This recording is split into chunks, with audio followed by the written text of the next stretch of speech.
Some moments don't just hurt, they carve themselves into your soul, reshaping who you are forever. Omega Mira Ashford learned this truth on the night that should have been her triumph, standing alone at the grand harvest banquet while laughter cut through her like 1,000 blades.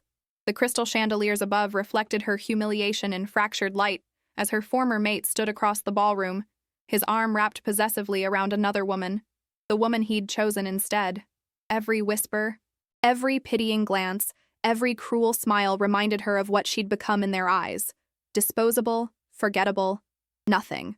The Crescent Moon Pack had gathered in full ceremonial dress, their finest silks and ancestral jewelry on display for this annual celebration of unity and strength.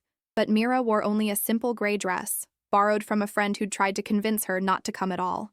"You don't owe them your presence," Lisa had said, her eyes filled with worry. But Mira had refused to hide, refused to let them erase her completely. She'd worked in the Royal Archives for 3 years, preserving their history, decoding their most sacred texts. She deserved to be here, even if they couldn't see it. LinkedIn Mira hadn't always been invisible. Born to master artisans in the Eastern Territories, she'd shown unusual gifts from childhood, an intuitive understanding of Old Lycan, the ancient language that predated modern pack systems by millennia. While other children played war, games and practiced their shifting, young Mira spent hours in her parents' workshop, tracing the intricate runes they carved into ceremonial weapons and reading every historical text she could find. Her parents had encouraged her curiosity, believing knowledge was its own form of power, even if the pack valued physical strength above all else. When the Royal Archives opened a junior scholar position 6 years ago, Mira had been the only applicant under 30 to pass the Old Lycan comprehension exam. Elder Magnus, the head archivist, had taken her under his wing, teaching her not just to read the ancient texts, but to understand the layered meanings, the political contexts, the prophecies that had shaped their entire civilization. She'd flourished in that world of parchment and ink, of careful preservation and painstaking translation. It was there, among the dusty shelves and forgotten scrolls, that she'd met Corvin. Corvin had seemed different then, ambitious but kind, a beta, with aspirations of joining the Alpha's inner council. He'd sought her help researching territorial treaties for a diplomatic initiative, and their partnership had blossomed into something more. For 2 years, they'd been inseparable. He'd promised her a future, painted pictures of a life where her mind would be valued as much as any warrior's claws. But promises, Mira learned, were easier to make than keep.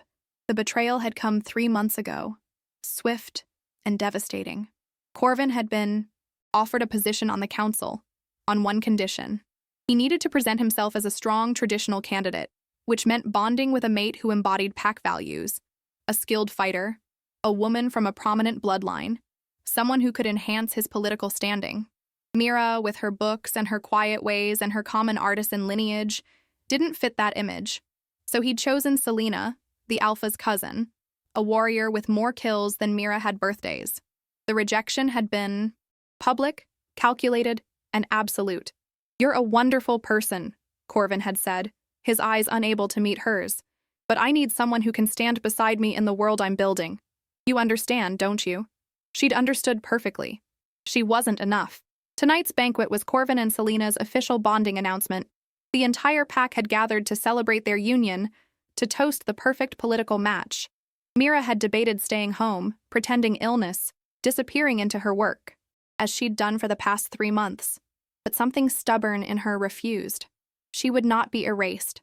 She would not validate their narrative that she was too weak, too insignificant to even show her face. So she'd borrowed Lisa's gray dress, braided her dark hair in the simple style her mother had taught her, and walked into that ballroom with her head high, even as her heart shattered with every step. Now, sitting alone at a corner table while the festivities swirled around her, Mira felt the weight of every stare, every whispered comment. The table beside her had been carefully left empty, as if her presence might contaminate anyone who sat too close. The musicians played traditional bonding songs while couples danced, their movements synchronized through years of pack connection.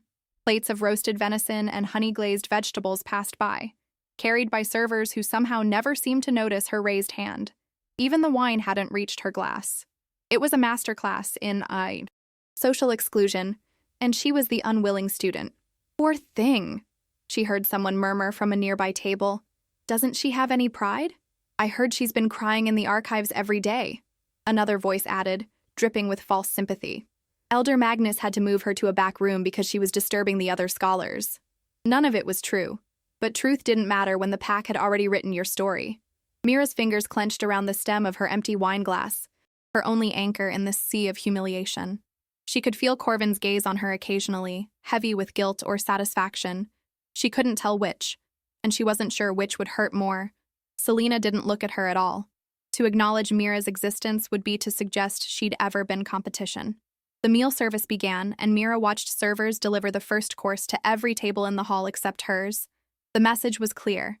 You don't belong here, and we'll make sure you know it. The massive oak doors at the hall's entrance crashed open with a force that silenced every conversation, stopped every dancing couple mid-step, froze every server with their tray raised. The temperature in the room seemed to drop 10 degrees as ancient primal power rolled through the doorway like a physical wave. Mira felt it in her bones, in the sudden quickening of her pulse, in the instinctive urge to bow her head in submission to something far greater than herself. Every wolf in the yard room felt it too, the unmistakable presence of a monarch, a power that made their alpha look like a cub playing at authority. The Beast King stood in the doorway, and the world held its breath. Theon Blackmore was a legend made flesh, a figure from the old stories that parents told children to teach them about power and responsibility and the weight of eternity. He was ancient. No one knew exactly how old, but scholars estimated at least 5 centuries, and he bore that age with predatory grace. Tall and broad-shouldered, with hair the color of midnight and eyes that shifted between amber and gold depending on his mood, he wore his power like most men wore clothing, naturally, unconsciously, and without any need to prove it. He ruled the Northern Territories, a vast expanse of wilderness and ancient forests that no pack had ever successfully challenged.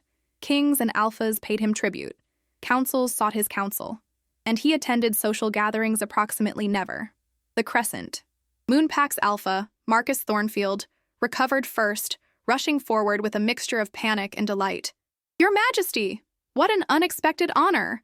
If we'd known you were planning to attend, we would have— Relax, Thornfield. Theon's voice cut through the alpha's babbling, deep and smooth as aged whiskey. I don't require ceremony. I was passing through and heard you were having a celebration. Thought I'd observe how modern packs conduct themselves. His golden eyes swept the ballroom with predatory assessment, taking in the excessive decorations, the nervous faces, the careful social hierarchies on display. When his gaze reached Mira, sitting alone in her corner with her empty glass and her borrowed dress, something shifted in his expression, a flash of interest, perhaps, or recognition. Fascinating social dynamics you have here, he added, his tone suggesting he found them anything but fascinating. Before Marcus could respond, before the pack could collectively exhale, Theon moved. He walked with deliberate purpose across the ballroom floor, and the crowd parted like water before a ship's prow. Mira watched in frozen confusion as this legendary figure, this ancient king who could have sat at the high table with the Alpha and Council, who could have claimed the seat of honor anywhere in the hall, walked directly toward her corner, toward her empty table, toward her. This seat taken? He asked, his amber eyes locked on hers with an intensity that made her forget how to breathe. YouTube, no, it's— Words failed her completely. The Beast King was standing at her table asking permission to sit, while 300 pack members stared in absolute shock. May I? He didn't wait for her stammered response, simply pulled out the chair directly across from her and settled into it with regal ease. Then he did something that made Mira's heart stop. He turned his golden gaze on the nearest server and said in a voice that carried across the silent hall, My companion and I require wine and the first course. Immediately. The word companion hung in the air like a thrown gauntlet. The server nearly dropped his tray in his haste to comply. Mira's mind raced, trying to process what was happening. Every eye in the ballroom was on their table. She could see Corvin's face, pale with shock and something that might have been fear. Selena looked like she'd swallowed glass. Alpha Marcus appeared caught between pride that the Beast King had attended his banquet and terror at not understanding what was happening. And here, across from Mira in her borrowed gray dress, sat the most powerful shifter in 5 territories, looking at her like she was the only person in the room. You're Mira Ashford, he said, and it wasn't a question. You work in the Royal Archives, specializing in Old Lycan translation. Elder Magnus speaks highly of your work on the Moonfall prophecies. You know Elder Magnus? Mira managed to find her voice, though it came out smaller than she intended. I know everyone worth knowing, Theon replied with a slight smile. And everyone worth knowing has mentioned your name in the past year.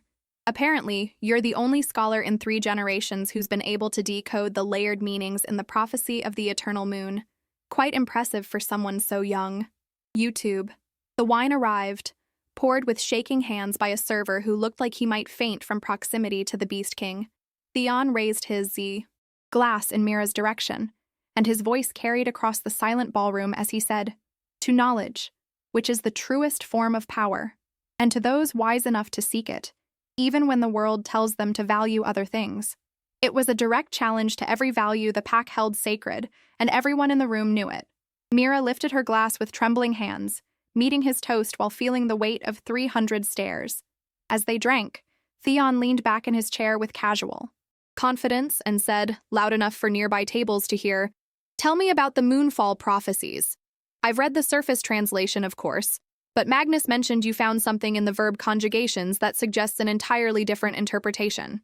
It was an olive branch and a spotlight all at once, an invitation to discuss the work she loved while making it clear to everyone present that her knowledge had value, that she had worth beyond what they'd decided to see. LinkedIn Mira hesitated. Then something inside her, that stubborn spark that had brought her to this banquet in the first place, caught fire.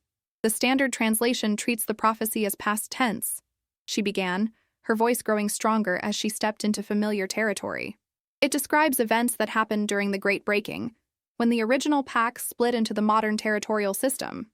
But the old Lycan verb structure is more complex than modern scholars typically acknowledge. When you factor in the aspectual markers and the modal suffixes, the prophecy isn't describing the past at all. It's describing a recurring cycle. The breaking didn't happen once. It happens whenever the conditions are right. Theon's eyes gleamed with genuine interest, and he leaned forward slightly. So, you're suggesting that the prophecy isn't historical record, but rather a warning system? A map of patterns that repeat across generations? Exactly. Mira felt her excitement building, the way it always did when someone actually understood what she was trying to explain.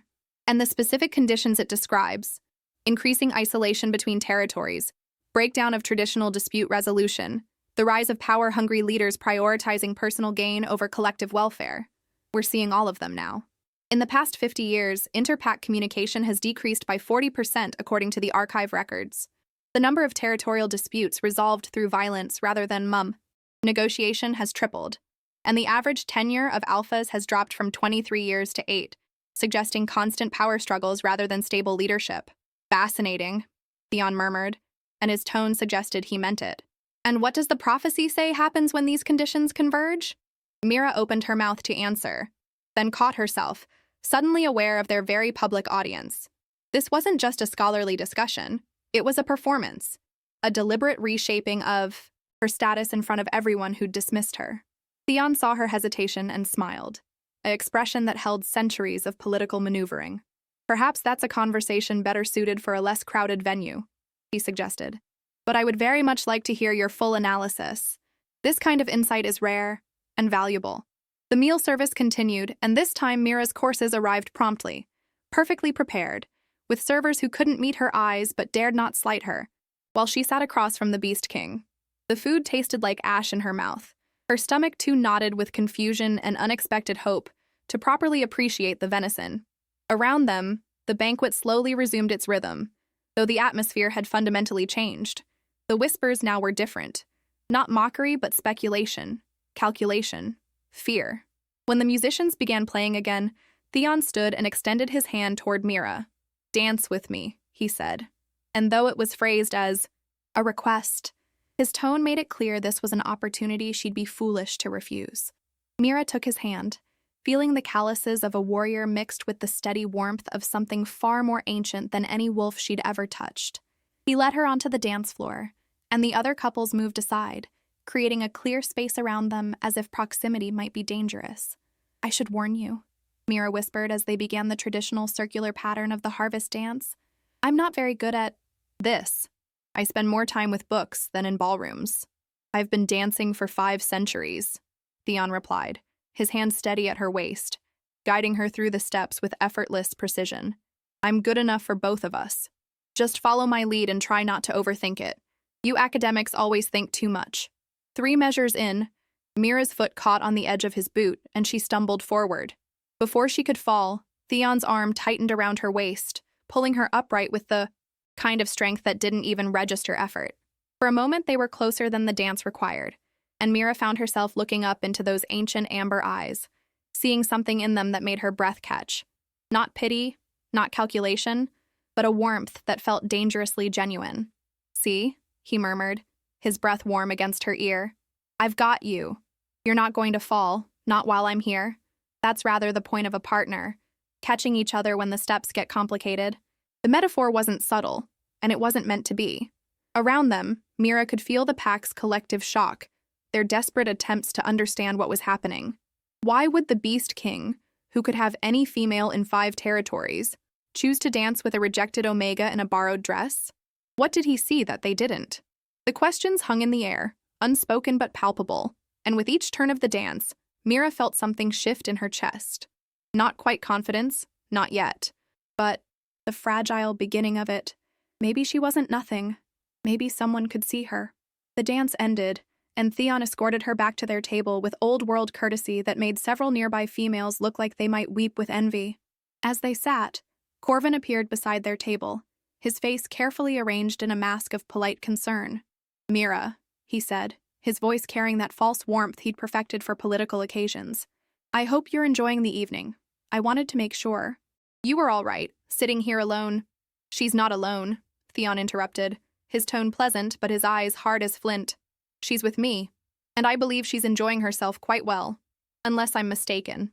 He turned to Mira with a questioning look that somehow made her feel like her answer actually mattered. I'm having a wonderful time, Mira heard herself say, and was surprised to realize it was partially true. Corvin's jaw tightened almost imperceptibly. Of course, I just thought... You thought you'd make a public show of concern to salvage your conscience, Theon said, his voice dropping several degrees in temperature. How thoughtful. Tell me, Corvin. May I call you Corvin? You don't mind, do you? Tell me, when you rejected this brilliant young woman for political advancement, did you actually believe you were making a wise choice? Or did you simply lack the vision to see what was standing right in front of you? Corvin retreated, his face a thundercloud of suppressed rage, and Mira felt a wild, inappropriate urge to laugh. The Beast King had just dressed down her ex-mate in front of 300 witnesses. It was petty and wonderful and completely surreal. That was... She started, then couldn't find words. Satisfying? Theon suggested with a slight smile. Sometimes petty satisfaction is underrated. Besides, he deserved it, and you deserve to see someone stand up for you. Consider it my contribution to your evening's entertainment. As the banquet wore on, the intensity of public attention became suffocating. Theon seemed to sense Mira's growing discomfort, and during a lull between courses, he leaned across the table and said quietly, Would you like to escape this circus for a few minutes? I find I can only tolerate performative socialization in limited doses. Mira nodded gratefully, and they slipped away through the side door that led to the Alpha's private gardens, a network of carefully maintained paths winding through night blooming, jasmine and ancient oak trees. The cool evening air felt like a blessing after the stifling heat of the ballroom. Mira inhaled deeply, letting the tension drain from her shoulders as they walked along a lamplit path away from the noise and stares. For several minutes, neither of them spoke, simply enjoying the relative peace. Finally, Theon broke the silence. You're wondering why, he said, and it wasn't a question. Why I chose your table, why I danced with you, why I publicly defended you. Against that fool you used to care about. Mira's throat tightened with unexpected emotion. But you don't even know me. How can you possibly... I know you've been crying yourself to sleep for 3 months because someone told you that being extraordinary at what you do isn't enough if you're not also good at hitting things, Theon said gently. I know you came to that banquet tonight even though it would hurt, because some stubborn part of you refuses to disappear just because someone decided. You should. I know you spent 2 years translating a prophecy that everyone else gave up on, not because it would bring you recognition. Clearly your pack doesn't value that kind of achievement, but because you genuinely wanted to understand what the ancients were trying to tell us. I know enough, Mira. More than enough. They sat on the fountain's edge, and Theon's expression grew distant, touched with the weight of centuries. Do you know what it's like to be alone for so long that you forget what genuine connection feels like? To be surrounded by people who want things from you, your protection, your resources, your political favor, but who never see you as anything except what you can give them. I've had lovers who couldn't see past my power, allies who were only loyal as long as it benefited them, courtiers who studied my preferences like battle strategy. And through it all, I've been alone, functionally immortal, and profoundly lonely. I didn't realize, Mira started, then stopped, because of course she hadn't realized. How could anyone understand that kind of isolation? Why are you telling me this? Because tonight, I walked into that ballroom and saw you sitting alone, being deliberately excluded and humiliated, and you were still there. You didn't run, didn't hide, didn't let them erase you. And I thought, here's someone who understands what it means to be alone in a crowded room. Here's someone who values substance over appearance. Here's someone I'd like to actually talk to, not just be served by or negotiated with. He turned to face her fully. So I sat down at your table. And I'd very much like to continue sitting at your table, metaphorically speaking, if you're willing. Mira's heart was racing, her mind struggling to process the impossible reality of this conversation. What exactly are you asking? I'm asking if I can call you by your first name instead of Miss Ashford, Theon said with a slight smile. I'm asking if you'd be willing to continue the conversation we started about the Moonfall prophecies, maybe over dinner tomorrow evening. I'm asking if you'd consider the possibility that what happened tonight wasn't just a one-time intervention, but potentially the beginning of something more interesting. I'm asking Mira if you'd like to see where this goes. They returned to the ballroom eventually, though the atmosphere had shifted again in their absence. As Mira made her way to gather her wrap at evening's end, Corvin intercepted her near the coat check, his expression tight with barely controlled anger. Enjoying your moment in the spotlight? He asked, his voice low and bitter. Don't get too comfortable, Mira. You're a novelty to him, that's all. An amusing distraction from whatever political games he's actually playing. The Beast King doesn't do relationships, everyone knows that. He's had a string of females across 5 territories, none of them lasting more than a season. He'll use you for whatever purpose you serve, and then he'll move on, and you'll be left with even less than you had before. At least with me, you knew where you stood. The words hit their target, planting seeds of doubt that immediately took root. Was this just a game to Theon? A powerful being amusing himself with a rejected Omega's pain? Mira had no experience with someone like him, no framework to understand his motivations.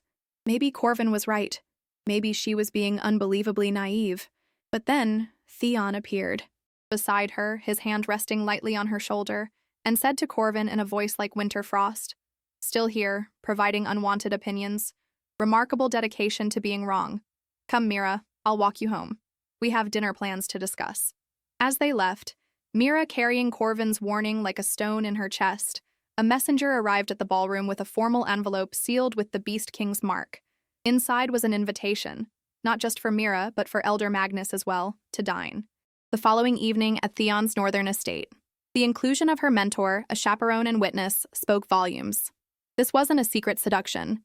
This was a formal courtship, conducted with full transparency and propriety. When Mira learned of it the next morning, some of Corvin's poison lost its power. The dinner at Theon's estate was unlike anything Mira had expected. The northern manor was beautiful but not ostentatious, filled with books and artifacts from centuries of history. Elder Magnus had arrived first, and Mira found him deep in conversation with Theon about a manuscript dating back to the original pack formations. They included her naturally in the discussion, 3 scholars debating translation choices and historical context with genuine enthusiasm. It felt like coming home. After the meal, Elder Magnus excused himself to examine Theon's private library, a transparent excuse to give them privacy while maintaining propriety.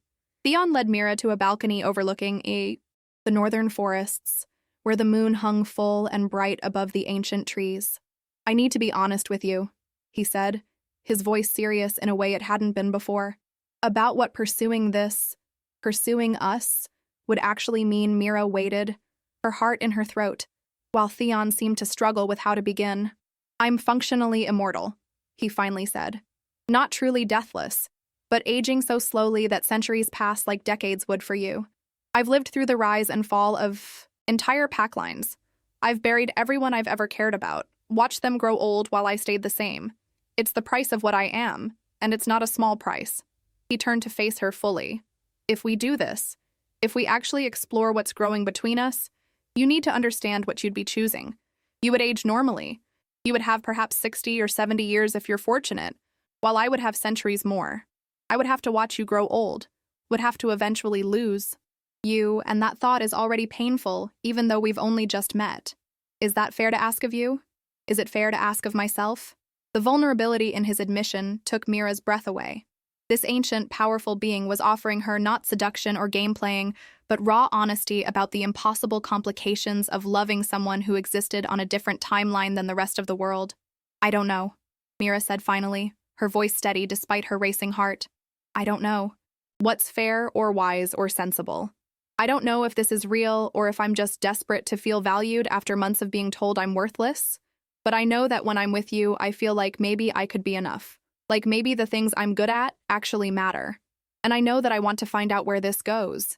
Even if it's complicated. Even if it ends badly. Because the alternative is going back to that corner table, alone and invisible. And I can't do that anymore. I won't. Theon's expression softened, and he took her hand gently. Then let's make a choice, he said. Let's decide together to see where this path leads. No promises of forever.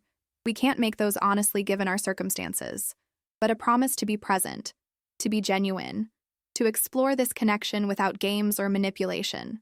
What do you say, Mira Ashford? Will you walk this road with me wherever it might lead? Yes, Mira said, and felt like she was stepping off a cliff into open air, terrifying and exhilarating all at once. Yes, let's find out together. The courtship became public knowledge within days, and the reaction was explosive. Suddenly, Mira found herself thrust into a spotlight she'd never sought and didn't know how to navigate. Every interaction was scrutinized, every appearance analyzed. The pack that had ignored her existence now obsessed over every detail of her relationship with the Beast King. Some saw opportunity. If Mira had the king's favor, perhaps alliance with, her could bring benefits. Others saw threat. An Omega elevated above her station, disrupting the natural hierarchy they held sacred. Lady Seraphina, Alpha Marcus's sister and head of the Pack Council, became Mira's most vocal opponent.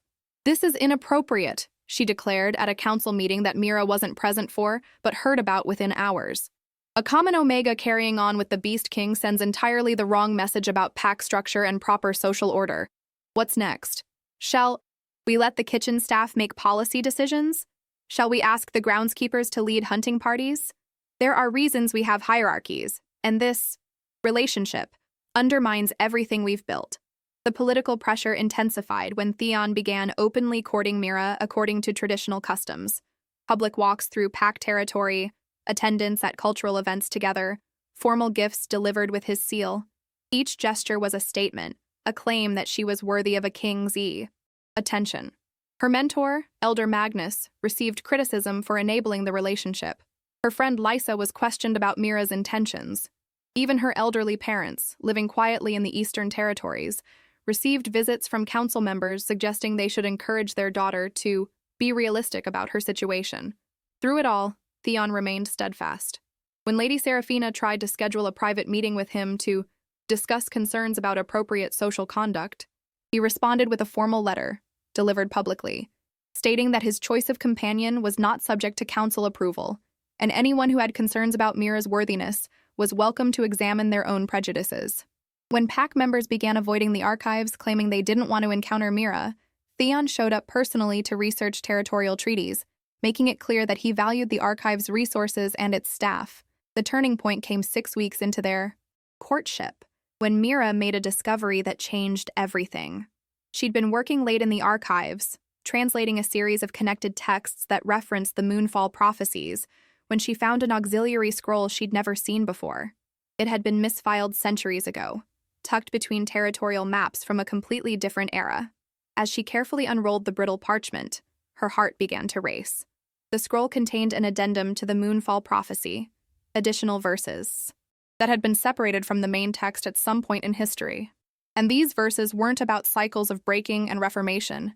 They were about convergence, about the specific conditions that would signal a turning point in pack evolution. Mira's hands shook as she translated the old Lycan script, cross-referencing verb forms and checking her interpretation multiple times before she trusted what she was seeing. When the Eternal One walks among the forgotten, the prophecy began. And Mira knew immediately what Eternal One meant, a being who lived beyond normal lifespans, who existed outside the typical pack hierarchy. When knowledge unseated finds its rightful throne, when the proud are humbled and the humble are seen, when ancient power chooses truth over tradition, then shall the breaking cease, and the scattered shall find unity, and the new age shall dawn not through conquest, but through wisdom. She brought her translation to Elder Magnus the next morning, barely able to contain her excitement and terror. The elder scholar examined her work with meticulous care, checked her verb analysis, consulted reference texts.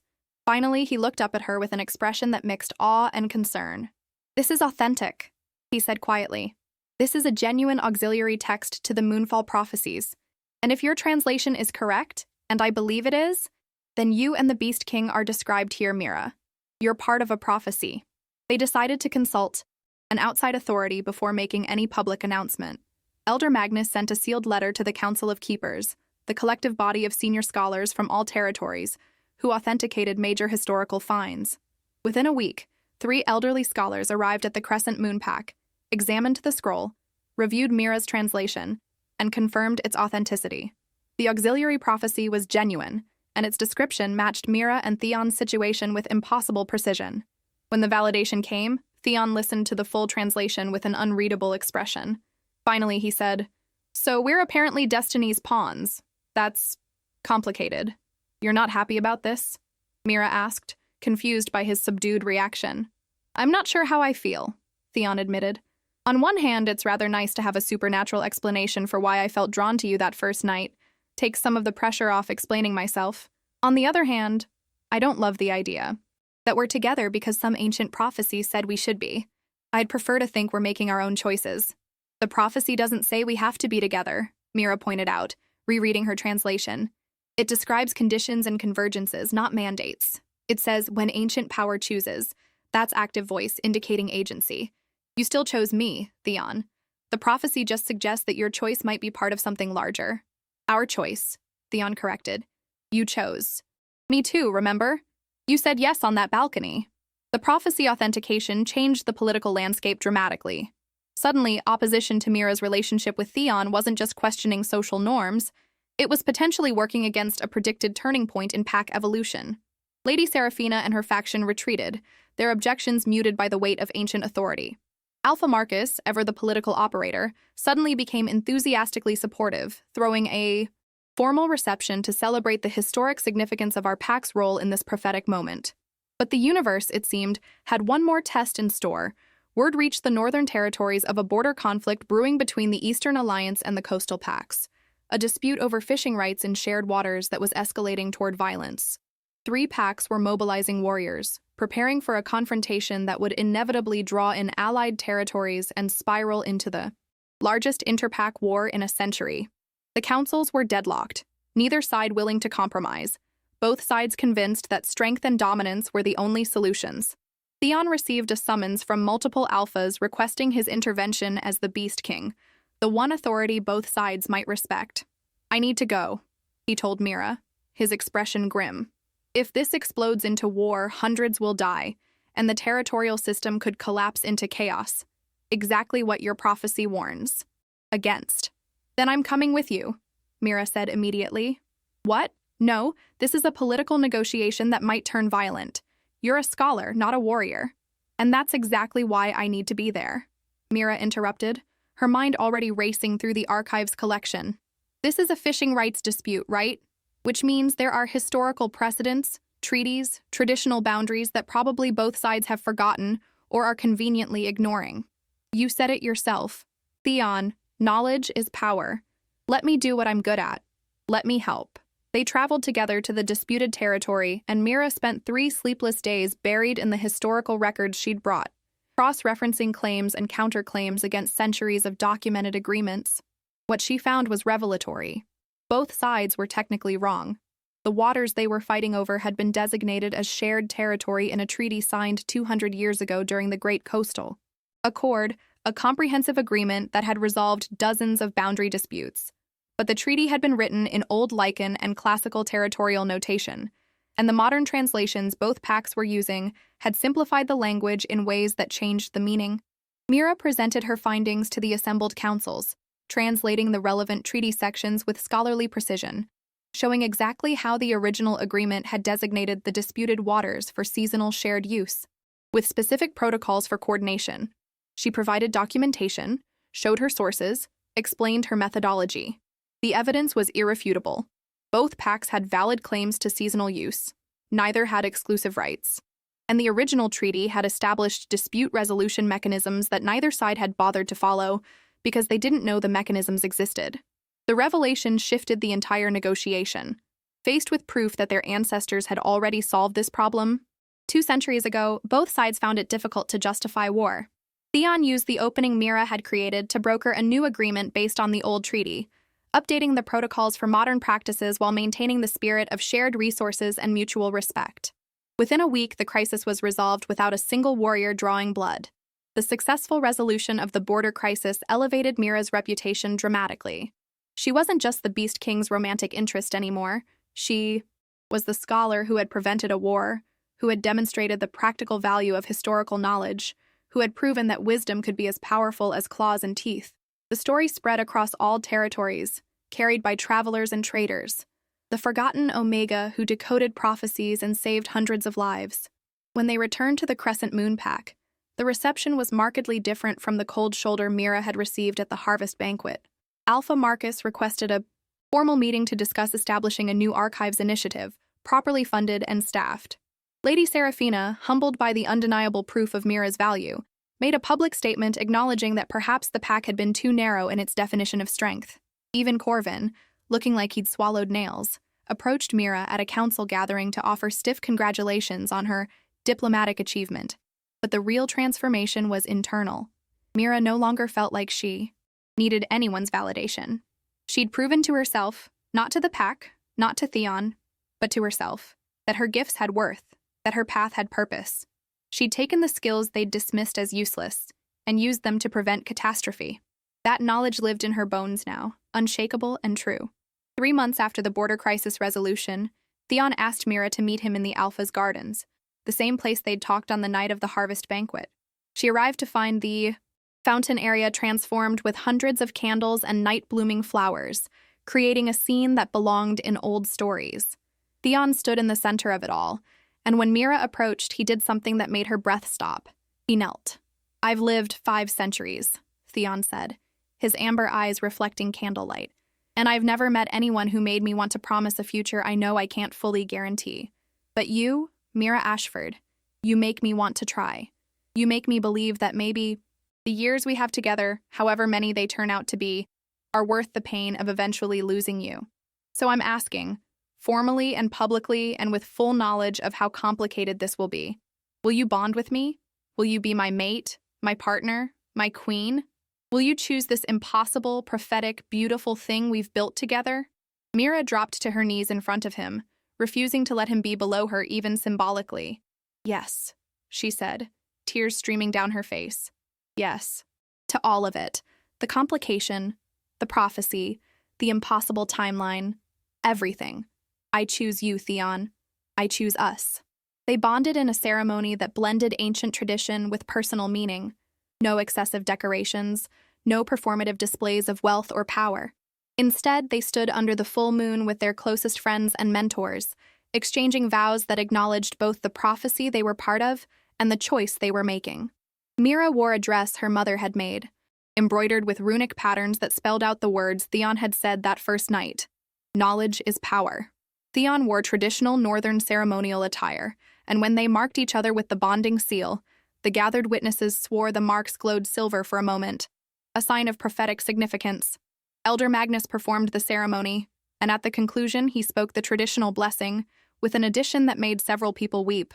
"May your bond be strong, your years together meaningful, and may the wisdom you carry forward light the path for all who follow. You are proof that destiny and choice are not enemies but partners, and that love is the bravest kind of knowledge." In the months and years that followed, Mira and Theon became a formidable partnership. She established the Unified Archives Initiative, a network connecting historical records across all territories, making knowledge accessible in ways it had never been before. He used his authority to support her work, providing funding and political backing for what became the most ambitious scholarly project in generations. Together, they traveled between territories, mediating disputes, uncovering lost histories, and modeling a different kind of leadership, one based on wisdom and partnership rather than dominance and isolation. Crescent Moon Pack eventually became known not for producing the strongest warriors, but for housing the central archives complex where scholars from every territory came to study and collaborate. Mira's work continued to prevent conflicts through historical research and diplomatic precedent. Theon found that having a true partner, someone who challenged him intellectually and supported him emotionally, made his centuries-long burden of leadership feel less lonely. They were realistic about their timeline. Mira would have decades, not centuries, and eventually Theon would have to face the loss he'd feared. But they chose to focus on the time they had rather than the time they didn't. They built a life filled with purpose, built a legacy that would outlast them both, built something that proved the prophecy right. Wisdom and love together were powerful enough to reshape the world. And on difficult days, when Mira felt the weight of expectations or the passage of time, she would remember that night at the harvest banquet, sitting alone at an empty table, believing she was nothing, invisible, disposable. She'd remember the moment the doors crashed open and everything changed. The worst night of her life had been the doorway to the best years of it. Sometimes, she learned, the moments that break you are actually the moments that set you free. Did you love the legend of the Beast King and his Omega Queen? If this story of destiny, wisdom, and choosing love despite impossible odds spoke to you, make sure you subscribe and hit that notification bell so you don't miss what comes next. Drop a comment with the word silver if you want. Part 2, where we explore the ancient prophecy's full meaning and the threat that emerges from those who refuse to accept the new age of wisdom over warfare. Your support helps me create more epic romance stories that blend fantasy, emotion, and the power of choosing yourself even when the world tells you you're not enough. I'll see you in the next legendary tale.